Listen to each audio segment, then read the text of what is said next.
Grilhões partidos. Sendo livre o homem de agir num sentido ou noutro, seus atos lhe acarretam, e aos demais, consequências subordinadas ao que ele faz ou não.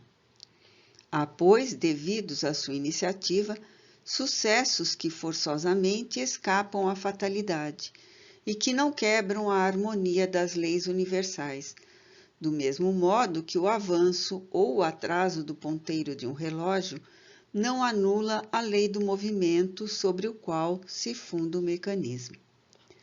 Possível é, portanto, que Deus aceda a certos pedidos, sem perturbar a imutabilidade das leis que regem o conjunto, subordinada sempre essa anuência à sua vontade. Evangelho, capítulo 27, item 6. Abigail e Josefa. A orientação oferecida pelo mentor quanto à transferência de Esther para outro hospital foi acolhida com insopitável felicidade. Como o Dr. Ivan Albuquerque mantivesse estreito círculo de amigos médicos, sugeriu que a jovem fosse encaminhada à respeitável casa de repouso, recém-inaugurada, em local próximo à cidade, no bairro de Jacarepaguá, e que tinha na direção excelente Esculápio, verdadeiro sacerdote da medicina. Aceito o alvitre, o passo inicial foi apresentar o coronel Santa Maria ao Dr. Armando Bittencourt, que ouviu os detalhes clínicos da paciente, necessários para ajuizar o caso e encarregar-se pessoalmente da orientação especializada. Espiritualista abnegado e conhecedor de veneráveis doutrinas, era crente afervorado na reencarnação, conhecendo os fundamentos das obsessões que ora investigava com esmero e acuidade. O agradável encontro ensejou em passant entre o Dr. Gilvan, o coronel Santa Maria e o Dr. Bittencourt, considerações relevantes sobre o espiritismo, criando elos de simpatias recíprocas. Ficou concertado que Esther seria removida no dia imediato, para o que ficara reservado o agradável apartamento no andar térreo, com ampla área próxima ao jardim e contígua ao pomar. Dona Margarida acompanharia a filha enquanto o esposo se deslocava à cidade do Salvador.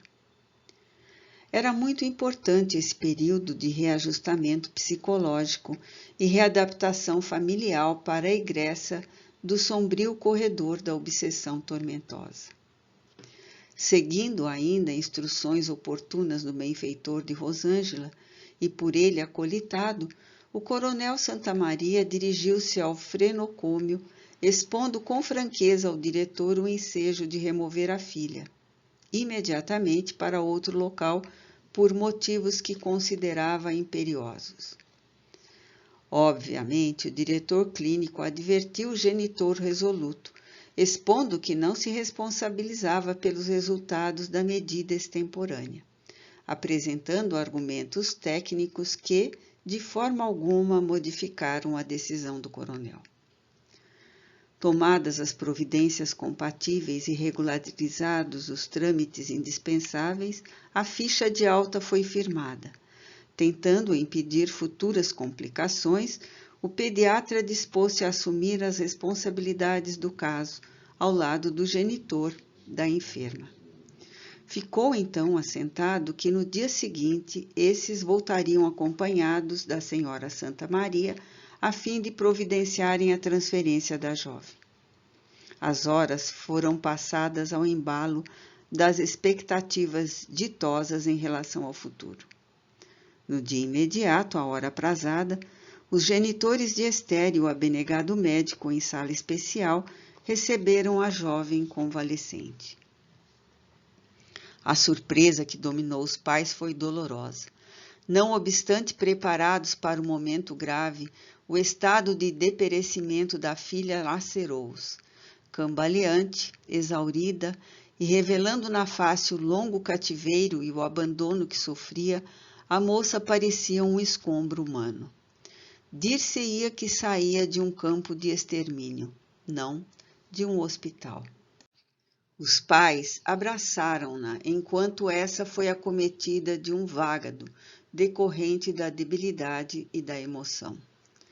O Dr. Ivan tranquilizou os pais e logo a jovem recuperou parcialmente a lucidez. Solicitou uma maca, transferindo-a para o veículo que os aguardava à porta. Não recobrara totalmente a razão. Dava-se conta, porém, da ocorrência e identificava sem maiores expressões de discernimento os pais ansiosos ao seu lado. Supunha-se numa esfera penumbrosa de sonho que ruma para a claridade objetiva da realidade. Balbuciava palavras ininteligíveis, umas desconexas, outras entremeadas de soluços e suspiros entrecortados. Os pais acariciavam-na, angustiados, animando-a. Tudo passou, filhinha querida, coragem e confiança em Deus. O ouvido do passado para os viajores carnais ali estava demonstrado mais uma vez constituir bênção imensurável. A casa de repouso, além da privilegiada situação em local bucólico, sem os ruídos do bulício fervilhante da cidade tumultuada, possuía pessoal selecionado e atencioso que cuidava dos enfermos, utilizando-se dos recursos oficiais da ciência, bem como os generosos dotes do coração. Sabiam da eficácia, em qualquer aplicação terapêutica, dos recursos da paciência, da atenção, do amor. Por sugestão do Dr. Bittencourt, nos primeiros dias deveriam ser evitadas maiores emoções, sugerindo a técnica sonoterápica em tempo breve, de modo a ajudar o organismo a ser viciado pela demorada conjuntura. A genitora poderia acompanhá-la quando adviesse a lucidez, reeducando-a e reconduzindo-a com carinho e a paciência indispensáveis ao reingresso nas atividades do cotidiano. A providência sonoterápica de curta duração teria caráter experimental. Indubitavelmente, amenizando o fator kármico nos destinos da família, vivamente interessada em recobrar a serenidade, os meios eficazes para a saúde se faziam promissores e apareciam afortunados. A paz bonançosa do Cristo visitava os endividados em resgates mútuos, concitando-os à vitória final. Logo pôde organizar o programa de viagem. O coronel Santamaria, sem qualquer protelamento, transladou-se para a cidade do Salvador, onde o aguardavam amigos generosos e dedicados. A chegada, entre sorrisos e evocações queridas, sem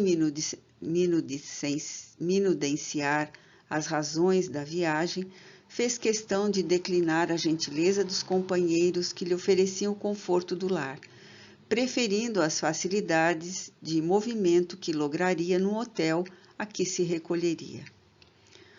Obsequiado com um almoço típico, no dia imediato procurou, com um gentil colega, inteirar-se da situação de alguns familiares de pracinhas desencarnados na guerra, obtendo a pouco e pouco informações que o capacitaram a encontrar, em afastado bairro da cidade, a casa da genitora de Matias, conforme dados por ele mesmo fornecidos.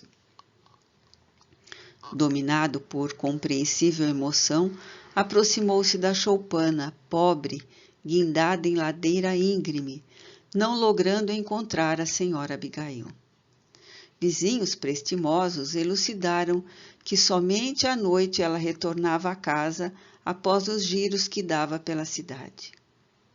Sem atender à curiosidade ardilosa da vizinhança, o visitante procurou desviar o interesse, informando quanto à possibilidade de retorno e partiu. Mais tarde, às 20 horas, regressou com redobrada ansiedade. A senhora o aguardava, igualmente curiosa.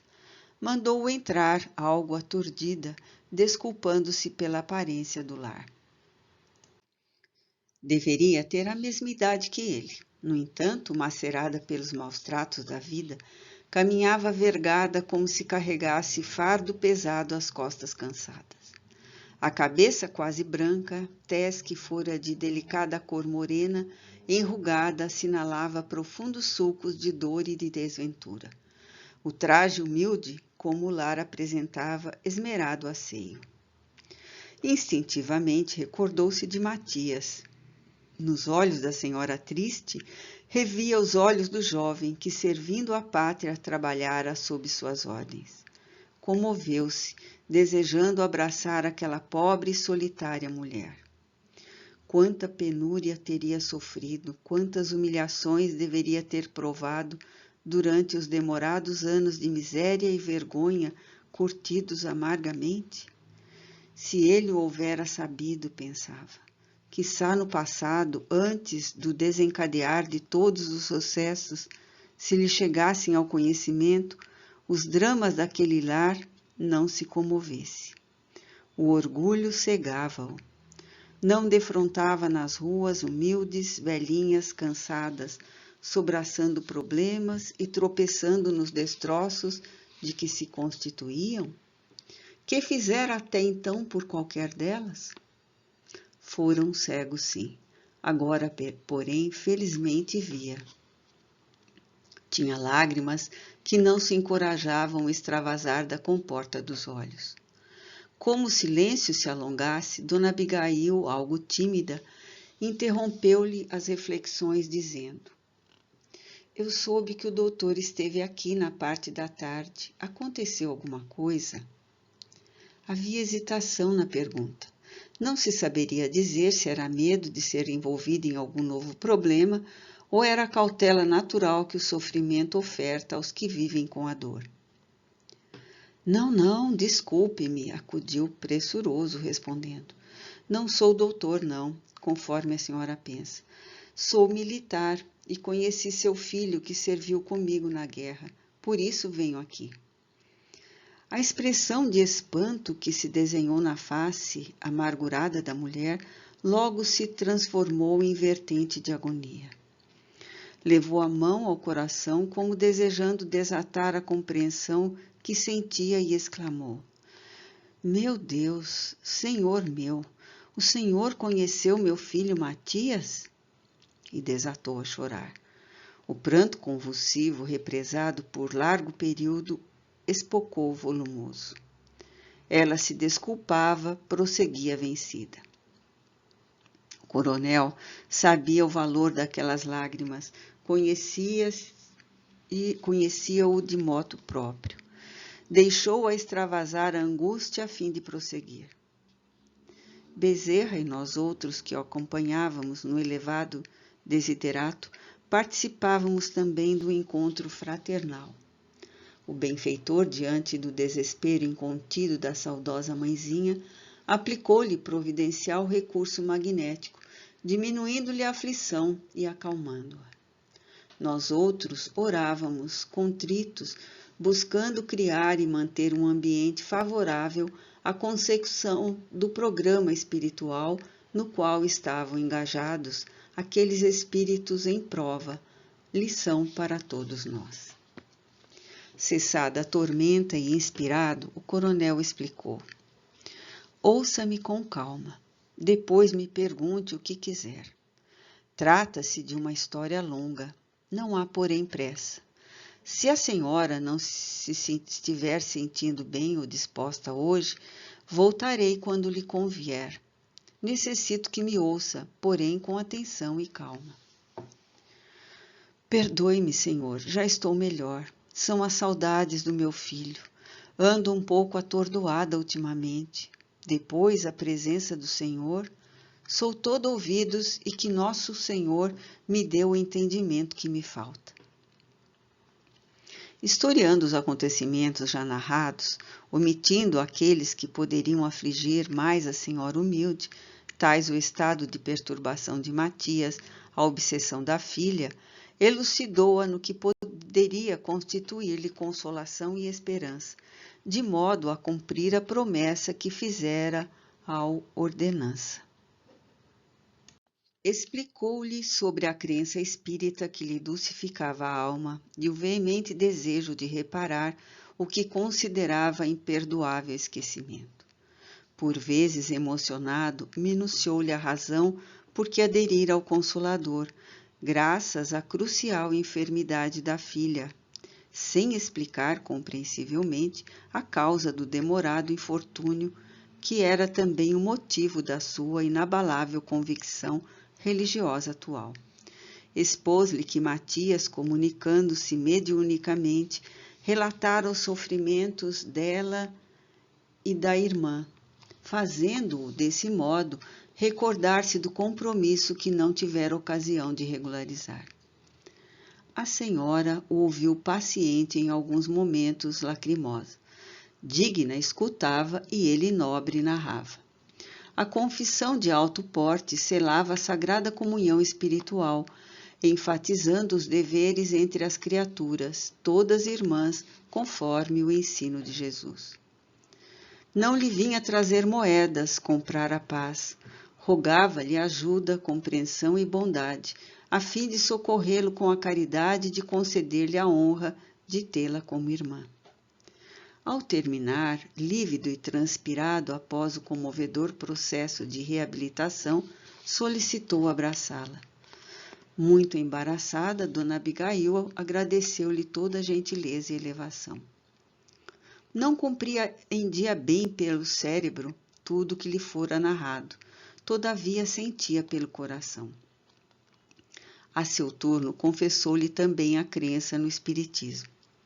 A soma de dores atingira o clímax quando a filha, perturbada há quase 4 anos, abandonou o lar e foi homiziar-se em reduto de degradação moral, onde a abandonaram, ali teimando continuar. Houve um dia que supôs enlouquecer. Ajoelhou-se na via pública e gritou por Deus, desesperada, recordando que se o filho não houvesse desencarnado, talvez lhe fossem evitados os sofrimentos amaríssimos que passava. Não saberia dizer quanto durou a desesperação. Teve a sensação de que o filho acudira aos seus apelos. No entanto, não conseguira qualquer luz para a perturbação que a arrojava em densas trevas. Passado algum tempo, procurou o socorro de uma casa espírita, que passou a constituir-lhe o último reduto para a esperança e a paz. Pelos benfeitores espirituais, foi informada de que o filho sofria no além, necessitando das suas orações intercessoras e das suas lembranças sem mágoas nem rancores. Que oportunamente seria libertado da situação em que se encontrava, podendo conversar com ela em radioso dia do abençoado futuro. Naquele mesmo período, soubera pela filha que tivera ocasião de vê-lo deformado, aterrador, passando a defrontá-lo noutras oportunidades, o que lhe causava horror indescritível. Fora informada que Josefa era médium. Não conseguira, apesar dos reiterados esforços, qualquer mudança de atitude na jovem que, sem dúvida, era obsediada por dominadores vampiros do sexo. Deus nos escutou, senhor coronel, arrematou Dona Abigail. Que fazermos agora? Permita-me uma entrevista com Josefa, propôs confiante. E se ela não aceitar? Interrogou receosa. Nada perderemos, haveremos de encontrar outra solução. Demais, confiemos em Deus e façamos o melhor ao nosso alcance. A hora seguia vertiginosamente. Chegara o momento da despedida. Nada de concreto se estabelecera. Porém, estava lançada a ponte para o trânsito feliz na direção da vitória. Já que somos espíritas, argumentou, solicitando a senhora, poderíamos encerrar esta noite orando por Matias, por todos nós? Com imenso prazer, senhora, concordou o visitante. e com as almas tocadas de elevação, unção, oraram, comovidos, agradecendo ao Senhor as dádivas e suplicando-lhe inspiração para as providências que pretendiam tomar nos dias próximos. A choupana modesta saturou-se de fluidos superiores em consequência da prece fervorosa. Os céus desceram à terra atendendo aos que confiavam em Deus. O coronel tomara a providência de deixar com Dona Abigail Ventura um cartão com o nome do hotel em que se encontrava. Receando um justificável problema, combinou retornar no dia imediato à noite, no mesmo horário. Quando se despediram, passava da meia-noite, e o Império era um festival de estrelas fitando o mar na distância, entre mistérios insondáveis, duradouro convite à meditação. De volta, aspirando o ar benevolente da noite em ônibus veloz, não pôde sopitar todas as reminiscências que lhe afloravam a mente em calendoscópio vertiginoso. Como a vida encerra caprichos e sutilezas estranhos, refletia num encismamento. Examinadas agora, as dificuldades pareciam transpostas e as angústias uma dádiva de Deus para a mais ampla visão dos objetivos de existência. Ele mudara expressivamente, reconhecia. Ao homem rígido sucedera o coração afável, que compreende e se comove. Não que se lhe modificasse a estrutura moral, mas se alterara a forma de considerar os valores. Transferindo as realidades para a vida espiritual, reformara compulsoriamente o mecanismo de exame dos conceitos humanos. Intimamente, sentia a necessidade crescente de Deus, almejando maior identificação com a fé, de modo a honrá-la até com o sacrifício se fizesse mister. Estava sensibilizado pela tela mental, anteviu os dias em que o Evangelho conseguiria triunfar nas criaturas humanas. Chegara ao local em que se hospedava sem perceber o percurso vencido. Buscou o leito, vivamente tocado pela grandeza do gesto que o reabilitava no próprio conceito e diante das sagradas leis que ninguém burla indefinidamente. Adormeceu de imediato, consciência em paz e alma reconhecida. Dona Abigail Ventura não conseguia, no entanto, encontrar-se totalmente. O filho desencarnara, refletia no leito pobre, desprovido de qualquer conforto. Fazia quase 17 anos. Parecia agora ressuscitar do túmulo para trazer aos seus amargurados dias um convite ao júbilo. Tudo enquanto ouvira parecia-lhe real, e o senhor coronel se lhe apresentava despido de todos os artifícios e impositivos mundanos que ele conquistara a valiosos esforços. Chamara a irmã com tal naturalidade e elevação que ela sentira a vibração pura do gesto. Vinha ele do passado, acreditava sustentá-la no último alento pela caridade do céu. Seria o socorro de que lhe falaram os espíritos para a filhinha estremunhada e enferma da alma? Recordou-se das lições escutadas sobre a reencarnação, a lei de causa e efeito, e como estivesse cansada do serviço excruciante de doméstica, adormeceu orando. Bezerra de Menezes e nós, horas adentradas da madrugada, fomos ao local em que estagiava Josefa e lhe recolhemos o espírito aturdido, desembaraçando-a em caráter parcial dos densos fluidos da organização física. Em sono profundo, conduzimos-la ao lar da genitora, enquanto o mentor e um novo auxiliar, o irmão Isidro, seguiram a buscar o coronel Santa Maria. Encarregava-me de atender a jovem em transe e sua mãe, igualmente ali retida. Fui surpreendido pela amorosa presença de José Petitinga, que aumentava a equipe, trazendo o genitor de Esther com o nosso Isidro. Após nos abraçarmos, informou-nos que fora convidado pelo diretor em considerando ser Dona Abigail, militante em casa espírita que lhe recebia a cooperação. Naquele instante, adentraram-se o irmão Melquíades e Esther a dormir suavemente.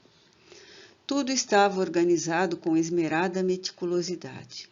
No mundo espiritual, são programadas as ocorrências boas ou infelizes que irromperão mais tarde entre as criaturas em conexões ditas casuais. Crimes, reabilitações, tragédias, sacrifícios são inicialmente concertados cá. A sala estava referta com outras presenças de amigos de Josefa e Dona Abigail, interessados por sua vez na tranquilidade de ambas. Conjugavam-se esforços múltiplos para se colimarem os resultados felizes e gerais que todos anelávamos. Não havia tempo, porém, para mais amplas informações. O amorável Bezerra, colocando os participantes encarnados em volta da sala singela, visitada por ondas saturadas de perfume e adornada de fulgurações procedentes do nosso lado, convidou Petitinga à oração, depois de haver despertado os convidados. A meiga voz do apóstolo baiano, exorando a Jesus e a Maria as dádivas do amor e da inspiração, indispensáveis ao momento, tocou o cerne de todos nós. Em seguida, o amigo generoso explicou.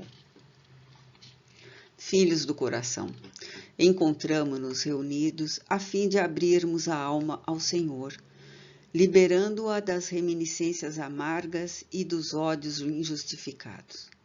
O passado é algema para quem nele fixa a asa de luz para quantos o transformam em experiência bendita. A aduana da consciência cobra as taxas dos erros de todos, mas não dispõe de direitos para alcançar a bagagem moral do próximo, exigindo tributos. Assim, examinemo-nos para acertar e ajudemos para que nos ajudem. Fez uma parada enquanto aguardava que as mentes assimilassem o conteúdo das palavras, predispondo-se para as informações posteriores. Logo depois, adiu. Monsenhor Severo Augusto dos Mártires, arrependido da defraudação sistemática aos postulados da fé abraçada no pretérito, dá início à redenção após as excruciantes dores que o vem depurando ao lado de Dona Eduardina Rosa de Montalvão do Acautilado, de quem se fizera cúmplice em ardilosos crimes e que agora está corporificada em filha do coração. O amor que por ela nutria e o desgovernava santifica-o hoje mediante o desvelo e a ternura que lhe tem dado. E, não obstante, até há pouco encontrar-se ela encarcerada num hospício, espiando parte das loucuras antes perpetradas. Quando Josefa escutou as últimas referências, foi acometida de um riso histérico, passando ao desacato verbal. Quer dizer que Deus alcançou a infeliz? Interrogou, visivelmente transmudada. Maria do Socorro volvia dos dias agitados do ontem para aquele momento. Chorava e detinha o pranto para gargalhar. Como me recordo, tia infame e perversa, pôs-se a imprecar. Roubou-me o amante e encarcerou-me, desterrando meu filho. Arrojou-me a uma casa de Deus, na qual a revolta e o desespero fizeram-me odiá-lo. Eu nunca soube do ser que carregava comigo, nem sequer me deixaram vê-lo. Alegro-me por saber que ela paga. E Casimiro, onde se encontra? Diga-me alguém, como o amo. Casimiro, filha, elucidou o venerando benfeitor, como tu mesma retornou à terra. Ouve, a justiça de Deus não erra, nem tarda manifesta-se, não conforme nosso agrado, porém no momento oportuno. Eduardina, conforme informei, ressurgiu no corpo de filha do Monsenhor dos Mártires. Casimiro envergou as roupagens físicas de Matias, teu irmão, a quem te apegavas e de quem recebias santas carícias da fraternidade.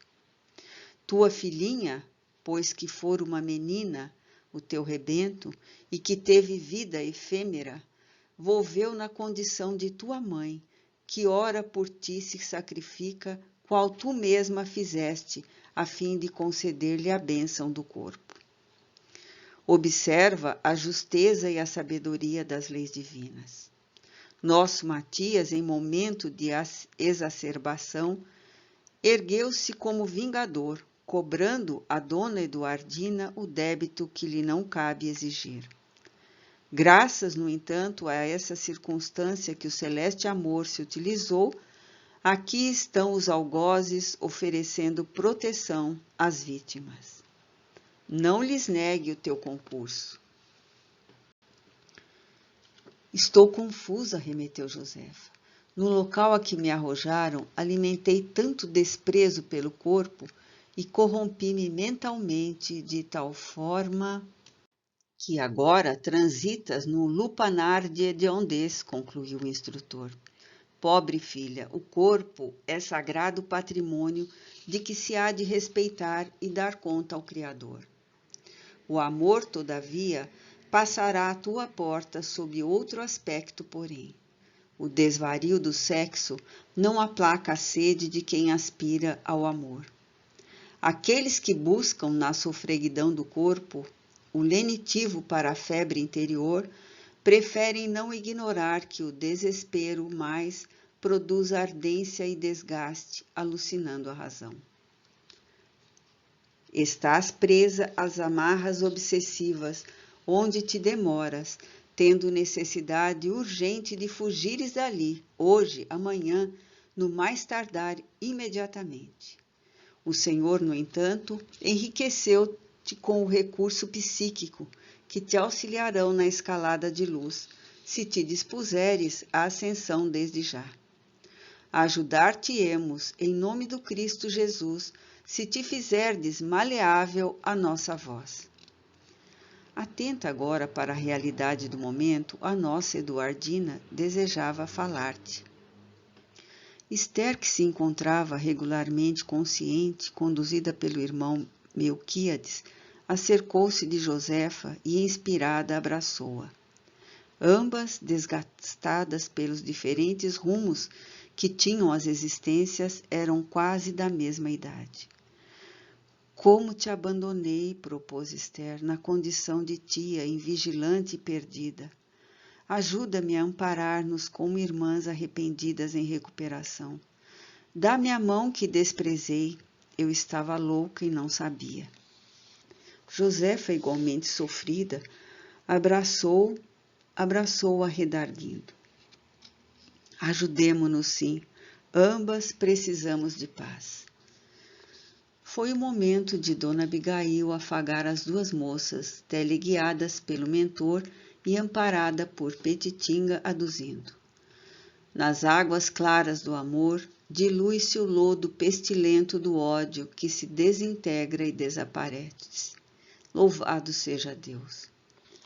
O benfeitor conduziu o coronel Santamaria, que estreitou as três personagens em nobre gesto de carinho, informando: rogarei a Deus tornar-me digno da reabilitação a que nos propomos todos. Tudo farei por ser fiel ao Pai, a vocês e à Santa Fé, que me infunde vida e forças ao espírito Calceta. Tomadas as providências cabíveis e proferida a prece de júbilos, foi encerrado o encontro com a carinhosa recondução dos participantes aos seus compromissos habituais. Amanhecera. A aurora, entre as nuvens ruborizadas de rosa, refletiam-se sobre o mar imenso, transformando-o em espelho sem fim. Um novo dia nascia com as dadivosas messes do amor de nosso Pai.